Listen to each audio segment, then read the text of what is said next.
Hi, this is Mr. Montgomery recording from my office once again today on Chapter 9 in our Social Influence course.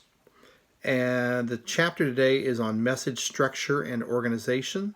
And the basic point of the chapter is that depending on how we organize and structure our messages, they are going to be either more or less effective and productive and persuasive. So Cicero was one of the early rhetors. I think we want to say like rhetoricians, but it's rhetors is the word. People who were professionals at persuasiveness and influence and even teaching others how to be persuasive. And he had what he called his 5 canons of rhetoric. Different elements that we should include in our presentations that make them more effective. He talked about the arrangement of our ideas, the command of the language, how well we speak, the use of arguments in our presentations, and how to utilize those to the best of our ability, using memory devices that allows our audience to hear what we say, but more importantly maybe remember what we say after the presentation is over, and then also delivery functions like pitch, rate, voice quality, volume, those kinds of items. But today we're going to look at 8 different elements of how to be persuasive in our messages. And we're going to begin by talking about, first of all, implicit versus explicit content. In other words, are we going to tell our audience exactly what we want them to say, think, do, believe, start doing, stop doing, or are we going to be more implicit and kind of lead them to hopefully what we think is the right conclusion, but we leave it to them to draw those final conclusions. So in terms of implicit conclusions, we let the audience, the listeners, the receivers figure it out for themselves. The good things about being implicit is the persuasion is more participatory. That is, everybody's involved in trying to figure out if they agree or disagree with what we believe. Second, they come up with their own conclusions. And I think when we come up with our own conclusions, it would seem that there's more buy-in and more likelihood of following through. I don't know that. I'm just wondering if that's accurate. The source may seem less patronizing. It may seem less parental if we are telling people, giving them thoughts to think on and then let them draw their own conclusions. And we run the risk of less psychological reactance. The example I think of is with my own kids when they were small. Sometimes they would stand up in a high chair or stand up in their car seat, and they know you want them to sit down, but the reason they're not sitting down is because they know you want them to. And that's the whole point of it. So if we can get people to agree without feeling like they're being forced, there might be more buy-in and more take-home ability of your presentation. On the other hand is the explicit conclusions, according to research, these seem to work best. They are better than the implicit. And the part that I like that rings home with me is they seem more candid and forthright, that it seems like it's coming from the heart. You're not trying to fool them or confuse them or pull a fast one. You're just saying, here's what I think, here's what I want, here's what I want you to do or not do. And it's just much more straightforward. And also the less risk of misunderstanding. To your whole speech, you're saying, go right, go right, go right, go right.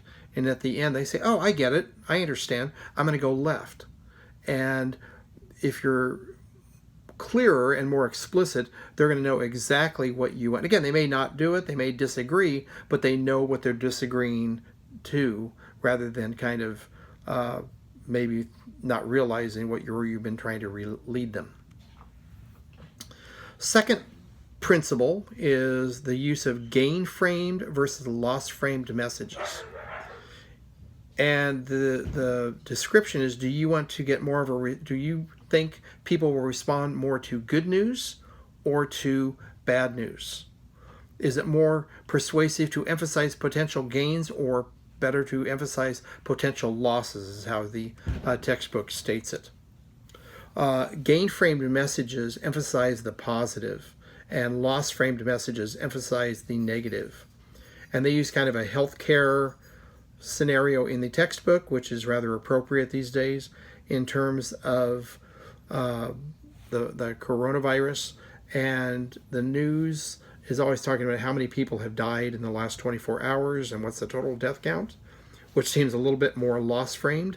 But if we want to persuade people to stay home more, are we going to approach it of saying, so when you stay home more, here's the number of people who are living because they stayed home, versus a message that says, here's how many people have died because they decided to go out and go to the beach or go to the park and hang out with other people, contracted the disease, and now they've died. Which way do you want to persuade people to stay home?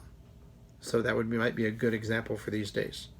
Now, the research tends to show that there is no notable difference between persuasiveness through gain-framed or loss-framed messages.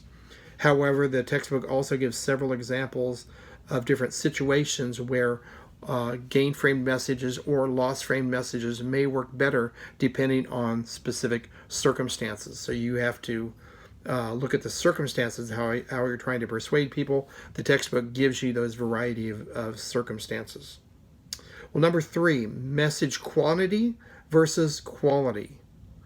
Hang on, I'm going to check my time here. 6 minutes. I don't want to go longer than about 10 minutes on this message, and I'll probably connect it with another one. Message quality versus quantity.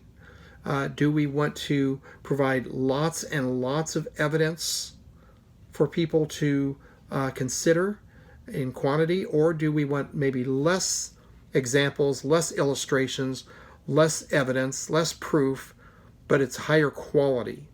Which one do we think is going to be more persuasive to our audience? Well, here they say, we want you to think about elaboration likelihood, the elaboration likelihood model, the ELM, central processing versus peripheral processing, thinking, critiquing, listening closely, critiquing, evaluating, determining, discerning, deciding, comparing, contrasting, versus where we would take the more peripheral cues of how it sounds. Do we like what we hear? Does it fit our categories already? Do we like the presenter? Are they dressed well? Do they speak well? More of those more peripheral cues of how we listen. And how much do we think the audience that is before us, are they going to think about, evaluate, critique the content? Do they care?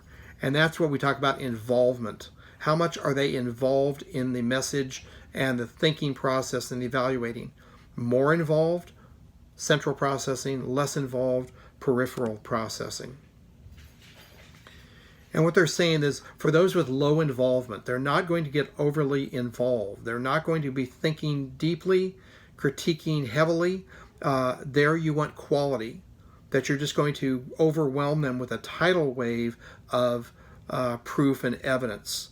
And what you want them to walk away with in that situation is, wow, they must be right in what they said because there was so much evidence.